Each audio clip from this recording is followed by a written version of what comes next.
മലയാളത്തിൻ്റെ super star മോഹൻലാലിനെ മുഖ്യ കഥാപാത്രമാക്കി ചിത്രീകരിച്ച എമ്പുരാൻ എന്ന മലയാള സിനിമയുടെ അല്ലെങ്കിൽ സിനിമയോടുള്ള എതിർപ്പ് ശക്തമായി തുടരുകയാണ്. ഒരു വിഭാഗം നിരൂപകർ അതിശക്തിയായി ഈ ചിത്രത്തെ എതിർക്കുന്നു. അപ്പോൾ എന്താണ് അവരുടെ എതിർപ്പിന് കാരണം? കാര്യം 2002 ഫെബ്രുവരി 27 നടന്ന ഗുജറാത്ത് കലാപം ശരിയായ രീതിയിലല്ല ചിത്രീകരിച്ചിരിക്കുന്നതെന്നും ഒരു പ്രത്യേക സമുദായത്തിന് അല്ലെങ്കിൽ പ്രത്യേക സമുദായത്തോടുള്ള പക്ഷപാതപരമായിട്ടുള്ളതുമാണ് ചിത്രീകരണം എന്നാണ് ഇവർ ആരോപിക്കുന്നത്. അപ്പോൾ ഇന്നുള്ള ഈ കുട്ടികൾ, അതായത് 2002 ഫെബ്രുവരി 27 എന്ന് പറഞ്ഞാൽ അത് കഴിഞ്ഞ് ജനിച്ചവർക്ക് ഇപ്പോൾ ഏതാണ്ട് 23 വയസ്സായി. അവർക്ക് ഈ സംഭവം എന്താണെന്നൊന്നും അറിയില്ല.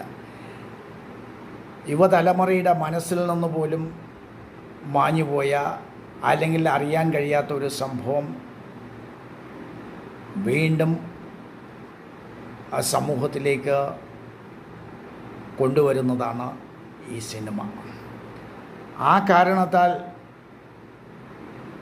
ഈ സിനിമയോട് എനിക്ക് ഒരു യോജിപ്പുണ്ട്.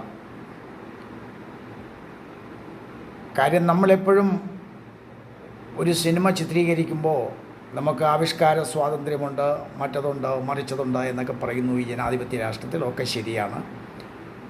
പക്ഷെ 10-24 കൊല്ലം മുമ്പ് നടന്നൊരു സംഭവം, അതിനുശേഷം ജനിച്ച കുട്ടികൾ അതെല്ലാം മറന്ന് വളരെ സൗഹാർദ്ദത്തോടുകൂടി കഴിയുന്ന ഈ സമൂഹത്തിൽ ഇങ്ങനെ ഒരു ചിത്രത്തിൻ്റെ ആവശ്യമുണ്ടോ എന്ന് ചിന്തിക്കേണ്ടിയിരുന്നു. എന്തായാലും എന്താണ് ഇതിനാസ്പദമായ സംഭവം, ഈ സിനിമ എടുക്കാൻ ആസ്പദമായ സംഭവം എന്ന് ഒരുമാതിരി എല്ലാവർക്കും അറിയാമായിരിക്കും. അയോധ്യയിൽ നിന്നും മടങ്ങി വരികയായിരുന്ന ട്രെയിനിലുണ്ടായിരുന്ന 59 ഹിന്ദു തീർത്ഥാടകരെ ഗുജറാത്തിലെ ഗോദ്ര റെയിൽവേ സ്റ്റേഷനിൽ ബോഗിക്ക് തീ വയ്ക്കുകയും അങ്ങനെ 59 പേർ വെന്തു മരിക്കുകയും ചെയ്തു. അപ്പോൾ ഒരു പ്രത്യേക സമുദായം ആണ് ഈ പദ്ധതി ആവിഷ്കരിച്ചത് എന്ന് പറഞ്ഞ് ആ സമൂഹത്തിനെതിരെ അല്ലെങ്കിൽ ആ പ്രത്യേക മതവിഭാഗത്തിനെതിരെ വൻതോതിലുള്ള